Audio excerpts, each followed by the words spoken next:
ये मार्गदर्शन मिलता रहेगा। इसी उम्मीद के साथ आपका लिए हमारे पास तो एक और बड़ा प्रोजेक्ट है। अगला वर्ष हमारा किसान कल्याण वर्ष है, कृषि उत्सव वर्ष के रूप में मनाने वाले हैं। माननीय भाई साहब, आपके मार्गदर्शन में मध्य प्रदेश सरकार अपने राज्य के किसानों की बेहतरी के लिए और बड़ा संकल्प करने वाली है। पुनः आपका वंदन, अभिनंदन। बोलिए भारत माता की।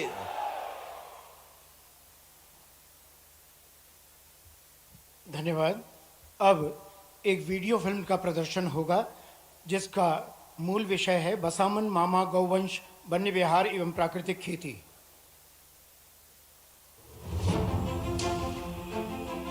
आगावो अग्मना उत भद्रम अक्रम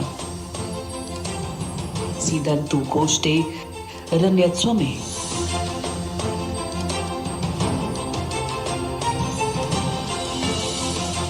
हे गौ माताओं, आप सुखपूर्वक गौशालाओं में निवास करें और अपने अस्तित्व से हमारी समाज, हमारी कृषि और हमारे जीवन को समृद्धि प्रदान करें।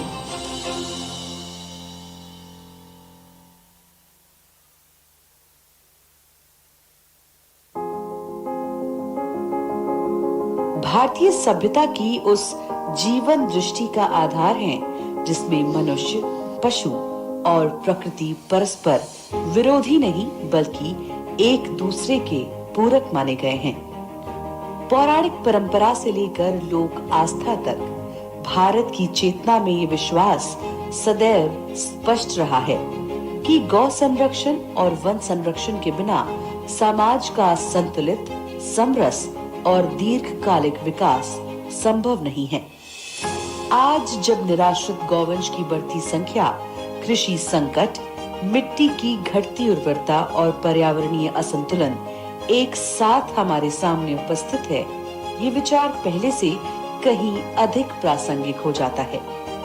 केवल रीवा जिले में ही अनुमानतः 1 लाख से अधिक गौवंश निराश्रित अवस्था में पाए जाते हैं।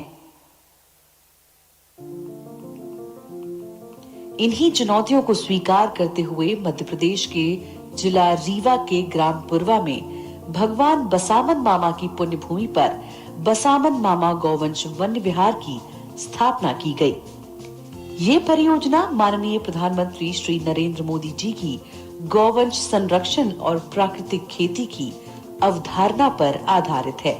नेचुरल फार्मिंग भारत का अपना स्वदेशी विचार है। ये हमने कहीं से इंपोर्ट नहीं किया है, यानी हमारी ट्रेडिशन से जन्मा है।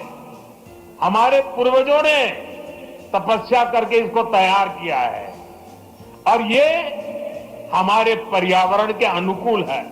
और माननीय गृह मंत्री श्री अमित शाह जी द्वारा प्रतिपादित आत्मनिर्भर भारत और प्राकृतिक खेती की सोच को व्यवहारिक धरातल पर साकार करती है। मैंने तो तय किया है मेरे बाकी का जीवन वेद, उपनिषद और प्राकृतिक खेती के लिए खर्च करूं। ये प्राकृतिक खेती ये इस प्रकार का एक वैज्ञानिक प्रयोग है जो कई प्रकार के फायदे। माननीय मुख्यमंत्री डॉक्टर मोहन यादव जी के नेतृत्व में मध्य प्रदेश शासन की स्पष्ट गौ संवर्धन नीति, दृढ़ प्रशासनिक इच्छा शक्ति, हमने एक योजना बनाई कि एक 5000 से बड़ी गौशालाएं जो चलाएंगे उनके लिए भी प्रति गौमाता 40 रुपया और 125 एकड़ जमीन तक भी हम निःशुल्क देंगे ताकि बड़ी गौशाला भी बहुत आराम से चले और गौशालाओं के माध्यम से दूध उत्पादन भी करो, गोमूत्र भी, और गोमूत्र के बहुत सारे अर्क से लेकर बहुत सारी चीजें बनती है। और माननीय अमित शाह जी से हमारा विनम्र आग्रह है कि वे 2 ऐसे प्रगतिशील कृषकों को जिन्होंने प्राकृतिक तरीके से खेती कर कुछ नए अध्याय जुड़े हैं, श्री विवेक सिंह भदौरिया, पिता श्री राज ललन सिंह, दुबहा सिरमौर, कृषि विकास एवं किसान कल्याण विभाग रीवा, जिनका रकबा 2 एकड़, प्राकृतिक फसल गेहूं एवं सब्जी उत्पादन, संकल्प पत्र माननीय गृह मंत्री महोदय के हाथों से जोरदार तालियां बजाकर अभिनंदन करें। और अब श्री भूपेंद्र सिंह, ग्राम खारा, थनवरिया, प्राकृतिक खेती में आपने महत्वपूर्ण योगदान देने का संकल्प लिया है ये संकल्प पत्र माननीय गृह मंत्री महोदय के कर कमलों से उनके हाथों तक। धन्यवाद। और अब वो समय आ गया है जब हम अपने उस व्यक्तित्व को सुनने के लिए तैयार हो जाएं। जोरदार तालियों के साथ अभिनंदन करें आदरणीय श्री अमित शाह जी का।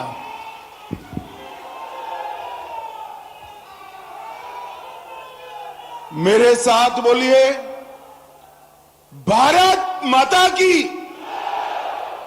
अरे भाई, विंध्य की धरती पर ऐसी आवाज क्यों है? दोनों हाथ उठाकर प्राकृतिक खेती और गौ संवर्धन के हमारे संकल्प को दृढ़ीभूत कर कर प्रचंड आवाज से बोलना है। दोनों हाथ उठाइए जरा, संकल्प की मुट्ठी भींचिए और प्रचंड आवाज से बोलिए, भारत माता की। मंच पर उपस्थित मध्य प्रदेश शासन के मुख्यमंत्री श्रीमान मोहन यादव जी, यहीं के जनप्रतिनिधि और उप मुख्यमंत्री मध्य प्रदेश शासन श्री राजेंद्र शुक्ल जी, हमारे प्रदेश अध्यक्ष महोदय श्रीमान हेमंत खंडेलवाल जी, मेरे मित्र और पंचायत ग्रामीण विकास मंत्री मध्य प्रदेश श्री प्रहलाद पटेल जी, श्री एदल सिंह कंसाना जी, कृषि विकास मंत्री मध्य प्रदेश श्री लखन पटेल जी, पशुपालन और डेयरी मंत्री मध्य प्रदेश, यहां के लोकप्रिय सांसद जनार्दन मिश्र जी, उपस्थित सभी विधायकगण और हमारे भाजपा के प्रदेश संगठन के प्रभारी श्रीमान महेंद्र सिंह जी, और आज यहां पर आए हुए प्यारे भाइयों बहनों माताओं, आप सभी को मेरा प्रणाम, राम राम। सबसे पहले आज भारत रत्न श्रीमान अटल बिहारी वाजपेयी जी की जन्म जयंती है। ये रीवा क्षेत्र अटल जी के बहुत प्रिय क्षेत्रों में से रीवा क्षेत्र हुआ करता था, और मुझे बताया कि जब वो प्रधानमंत्री बने तब इनके जो वाहन चालक थे वो यहीं के वीर बहादुर सिंह जी थे। तब अटल जी वघेली बोली में ही वीर बहादुर सिंह के साथ बात करते थे। और मित्रों, अटल जी ने न केवल भारतीय जनता पार्टी, पूरे देश के सार्वजनिक जीवन में शुचिता को बड़ा महत्व दिया, पारदर्शिता को बड़ा महत्व दिया। और अटल जी अपने जीवन के कार्यकाल के अपने कर्मों के कारण एक ऐसे नेता की श्रेणी में आ गए जिन्होंने जो बोला वो कर कर दिखाया। बहुत कम लोग ऐसे हैं जिनका वक्तव्य और जीवन दोनों एक समान होते हैं। सम्माननीय अटल जी उसी श्रेणी के राजनेता रहे। मैं मनपूर्वक अटल जी को श्रद्धांजलि देकर मेरी बात की शुरुआत करना चाहता हूं। आज ये मध्य प्रदेश का रीवा क्षेत्र सहन एक विकसित क्षेत्र में बढ़ रहा है। आज एशिया का सबसे बड़ा सोलर प्लांट हमारे रीवा में, रीवा से प्रयागराज हो या जबलपुर, बहुत अच्छी 4 मार्गीय सड़कों का विकास हुआ है। और अभी मैंने उतरते वक्त मोहन जी को पूछा कि भैया देर हो जाएगी तो उड़ पाएंगे क्या? तो मोहन जी ने कहा रीवा का एयरपोर्ट अब 24 घंटे विमान लेकर दिल्ली जा सकता है। अनेक चीजें हैं जो बताने लायक है, मगर सवाल समय हमें परमिट नहीं करता है। मित्रों, आज मुझे उप मुख्यमंत्री साहब मिलने आए थे। उन्होंने कहा था हमारे रीवा में बसामन मामा गौवंश विहार बन रहा है, एक देखने जैसा प्रकल्प है। मैंने उनको बताया था कि मैं जब भी मध्य प्रदेश आऊंगा जरूर रीवा आकर बसावन मामा गौवंश प्रोजेक्ट को देखूंगा। और आज मैं जाकर देख कर आया, एक बहुत अच्छा निदर्शन प्रयोग जो कई सारे किसान का काम करने वाले, गौ पालन का काम करने वाले हमारे अच्छे किसान हैं, उनको आगे मार्गदर्शन कर सकता है। ऐसा एक बहुत अच्छा प्रकल्प यहां बनाया गया है। यहां गौशाला भी है और गौशाला के साथ साथ गाय के गोबर से निर्मित प्राकृतिक खेती की पूरी श्रृंखला और 5 स्तरीय खेती, जो सब्जी भी उगाती है, बेले भी देती है, पपीते जैसे मध्यम कद के फल भी देती है, बीच में चने और छोटे क्रॉप भी होते हैं, दलहन भी होती है और ऊपर फलदार वृक्ष भी होते हैं। 1 एकड़ के अंदर 1.25 लाख रुपए से ज्यादा इनकम देने वाला ये प्रयोग निश्चित रूप से छोटे किसानों के लिए बड़ा आशीर्वाद रूप होने वाला है। इसका आधा भी अगर रीवा के प्रगतिशील किसान अपने खेत में कर ले और एक का देखकर दूसरे, दूसरे से देखकर तीसरे, तीसरे से देखकर चौथे किसान तक ये ट्रांसफॉर्म हो जाए, तो रीवा की कृषि आय 2.5 गुना बढ़ने की क्षमता रखती है। ये बहुत अच्छा प्रकल्प है। किसानों को यहां लाकर इसका निदर्शन, प्रगतिशील किसानों को लाकर इसके निदर्शन का प्रयोग करना चाहिए। यहां पर प्राकृतिक खेती करने वाले 2 किसानों का सम्मान किया गया।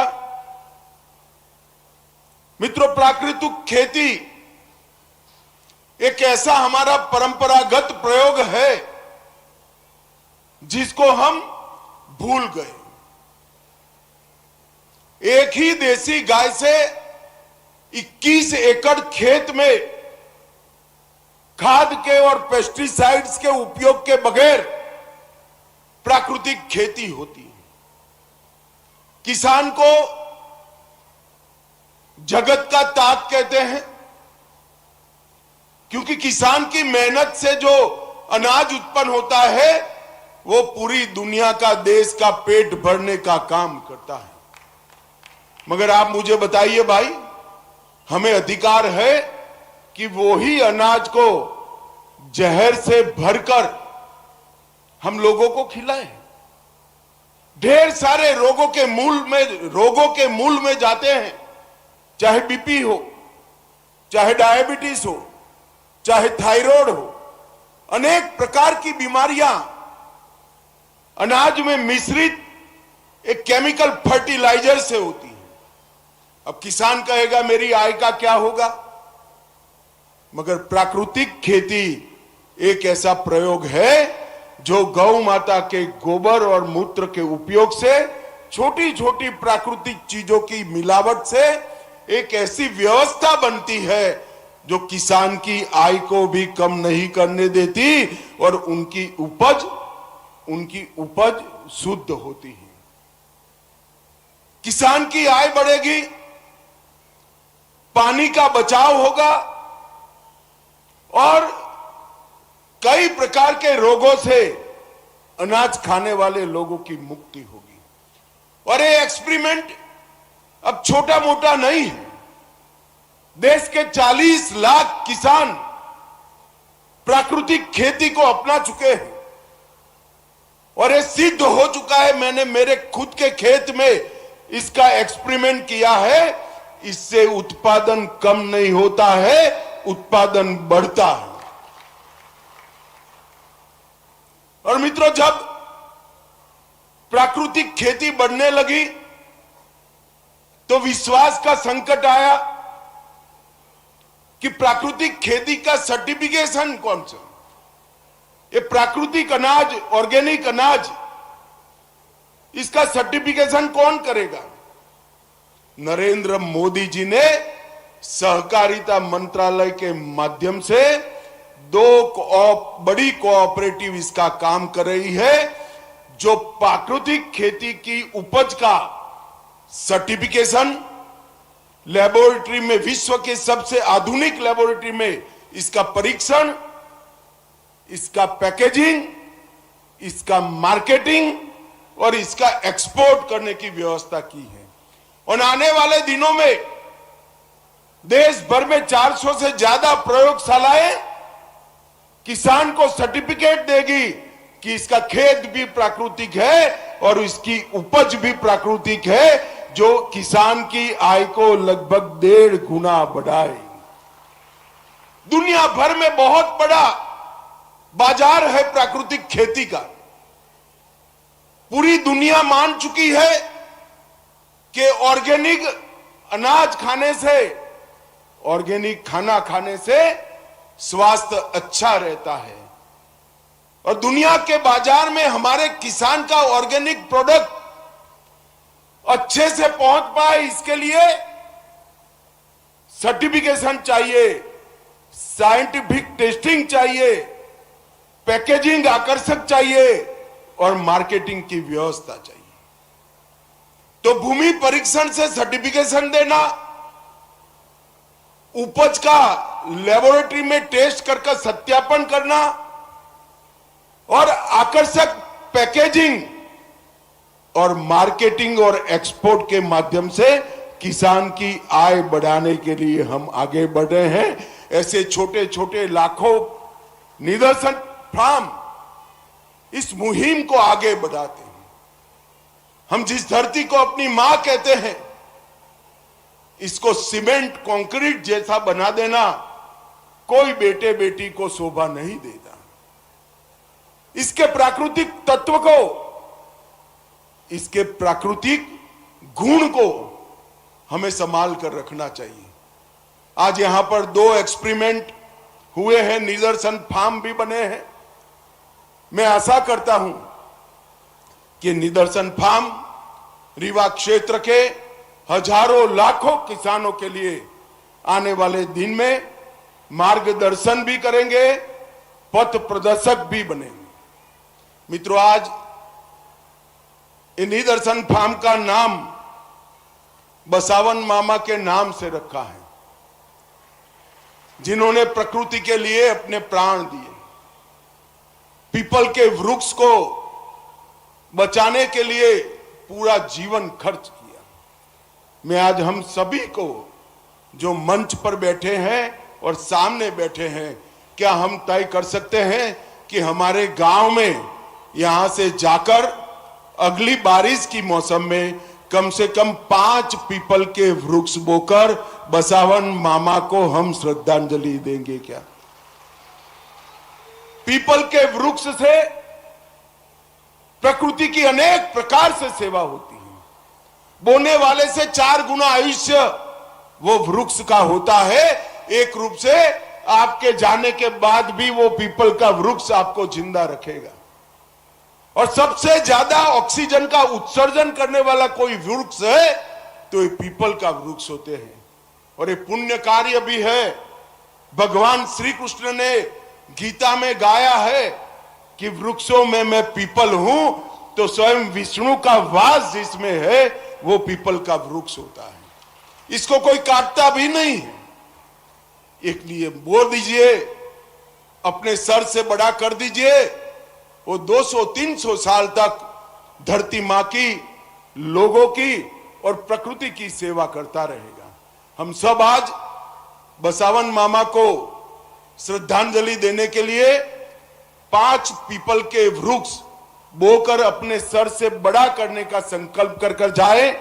और ये जो निदर्शन फार्म बना है वो गौ सेवा करने वालों के लिए, पशुपालकों के लिए और प्रकृति की सेवा कर प्राकृतिक खेती की ओर जाकर समृद्ध बनने वाले किसानों के लिए पथ प्रदर्शक बनता रहे, यही मेरी अभ्यर्थना है। भारत माता की जय, वंदे मातरम।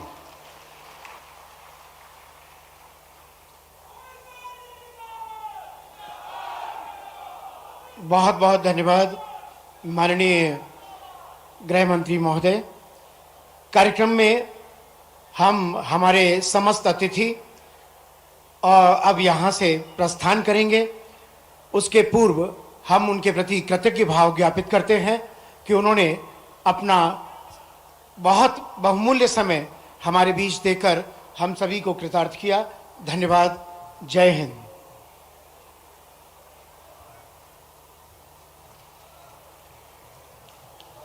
हाथ ऊपर उठाकर कहिए, भारत माता की, भारत माता की, वंदे वंदे। धन्यवाद आप सभी को एक बार पुनः।